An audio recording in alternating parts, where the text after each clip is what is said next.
السلام علیکم ورحمۃ اللہ۔ ویلکم ٹو زخرف القرآن چینل۔ آج میرے بیان کا موضوع شراب کے احکام ہیں۔ حضرت عبداللہ بن عمر رضی اللہ عنہ سے روایت ہے کہ رسول اللہ صلی اللہ علیہ وآلہ وسلم نے فرمایا، ہر نشہ آور چیز شراب ہے اور ہر نشہ آور چیز حرام ہے۔ جس نے دنیا میں شراب پی لی اور وہ اس حال میں مرا کہ وہ شراب کا عادی تھا اور توبہ نہ کی تو اسے آخرت میں جنت کی شراب پینا نصیب نہیں ہوگی۔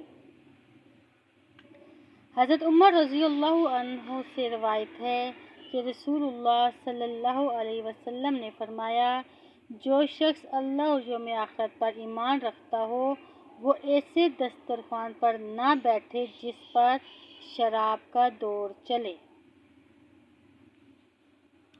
شراب پینے والے کی سزا۔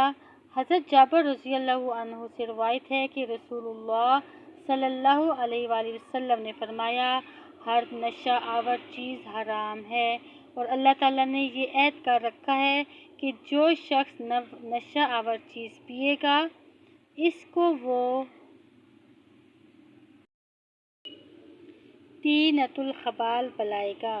لوگوں نے کہا، اے اللہ کے رسول صلی اللہ علیہ وآلہ وسلم، طینۃ الخبال کیا ہے؟ آپ صلی اللہ علیہ وآلہ وسلم نے فرمایا، اہل جہنم کا پسینہ یا اہل جہنم کا نچوڑ۔ اللہم لا تجعلنا منہم۔ رسول اللہ صلی اللہ علیہ وآلہ وسلم نے شراب پینے والے پر لعنت بھیجی ہے کیونکہ وہ تمام برائیوں کی جڑ ہے۔ حضرت انس بن مالک کہتے ہیں کہ رسول اللہ صلی اللہ علیہ وآلہ وسلم نے شراب کے بارے میں 10 آدمیوں پر لعنت بھیجی ہے۔ شراب نچوڑنے والے پر، جس کے لیے شراب نچوڑی جائے، شراب پینے والے پر اور شراب اٹھا کر لے جانے والے پر، اور جس کے پاس اٹھا کر لے جائے اس کو پلانے والے پر، اس کے بیچنے والے پر، اس کی قیمت کھانے والے پر، اس کے خریدنے والے پر اور جس کے لیے یہ خریدی جائے۔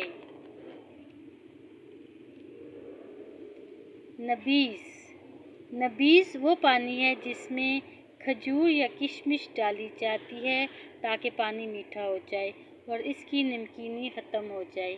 نبیذ پینا اس وقت تک جائز ہے جب تک اس میں نشہ پیدا نہ ہو یا اس پر 3 دن نہ گزرے۔ اگر کوئی ضرورت مند شخص کسی پھل والے باغ سے گزرے اور درخت میں یا زمین پر پڑا ہوا پھل پائے اور باغ کی کوئی چار دیواری اور نگران نہ ہو تو بغیر قیمت اس کا پھل کھا سکتا ہے لیکن اٹھا کر لے جا نہیں سکتا۔